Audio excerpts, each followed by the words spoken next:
ये चलिए आइए गुप्त ऊष्मा के बारे में जानते हैं।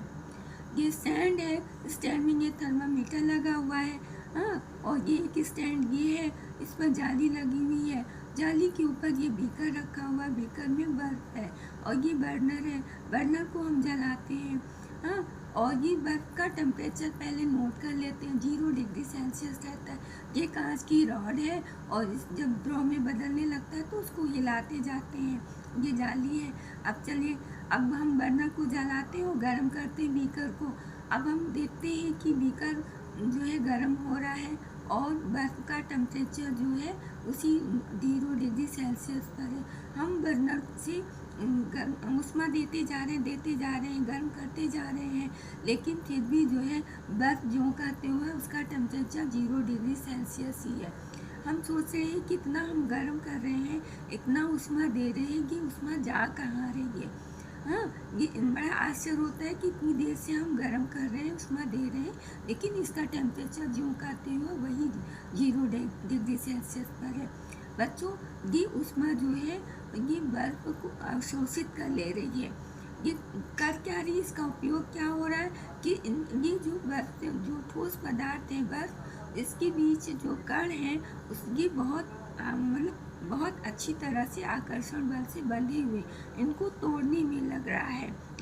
जब तक ये टूटेगा नहीं, कण इनके दूर नहीं होंगे, तब तक ये द्रव अवस्था में नहीं आएंगे। तब तक ये जो है सारी ऊष्मा बर्फ अपने में अवशोषित कर ले रहा है।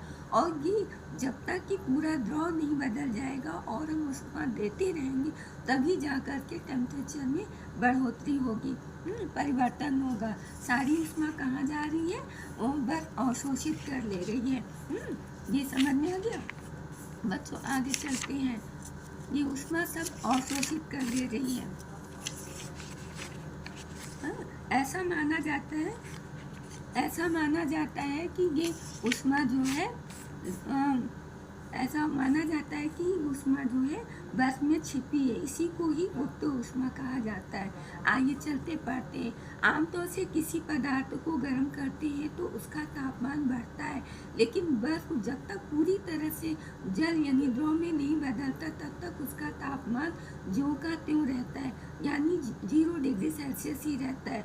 बीकर को हम लगातार गर्म करते हैं, ऊष्मा देते रहते हैं, उसके बाद भी ऐसा ही होता है। जब द्रव को गर्म करते हैं तो बीकर का तापमान बढ़ता है, परंतु क्वथनांक बिंदु तक पहुंचने के बाद बीकर का तापमान नहीं बढ़ता है। द्रव के वाष्प में बदलने तक तापमान स्थिर रहता है। जिस तरह से बर्फ जब तक द्रव में नहीं बदल जाता है उसका तापमान वैसे ही रहता है, उसी तरह जब द्रव को हम गर्म करते रहते जब तक उसमें उबाल नहीं आता है उसका तापमान टेम्परेचर उतना ही रहता है। और जबकि हम द्रव को लगातार गर्म करते मतलब ऊष्मा देते रहते, आखिर ऊष्मा कहाँ गई? बड़ा आश्चर्य होता है, ऊष्मा कहाँ गई? उस ऊष्मा यानी उसमें ऊर्जा का उपयोग कणों के बीच आकर्षण बलों को कमजोर करने में हो रहा है। जब तक ये कमजोर नहीं होंगे, टूटेंगे नहीं, कण दूर नहीं होंगे, और तब तक ये द्रव में बदलेंगे नहीं और वाष्प में बदलेंगे नहीं। हाँ, ये देखिए, ये बर्नर से हम इसको गर्म कर रहे हैं, कण ये दूर हो रहे हैं और ये हो रहा है। हम बर्फ को ऊष्मा देते जा रहे हैं, फिर भी तापमान में कोई वृद्धि नहीं हो रही है। अतः तापमान में कोई वृद्धि हुए बिना इस ऊष्मीय ऊर्जा का बर्फ अवशोषित कर ले रही है।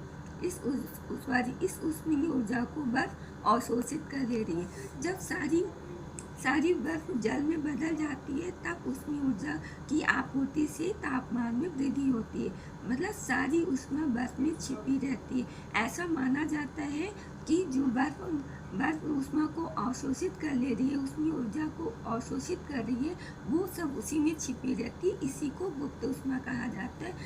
बच्चों, वीडियो अच्छी लगी तो लाइक कीजिएगा, सब्सक्राइब कीजिएगा, शेयर भी कीजिएगा, बेल आइकन को दबाना मत भूलिएगा। Thank you watching.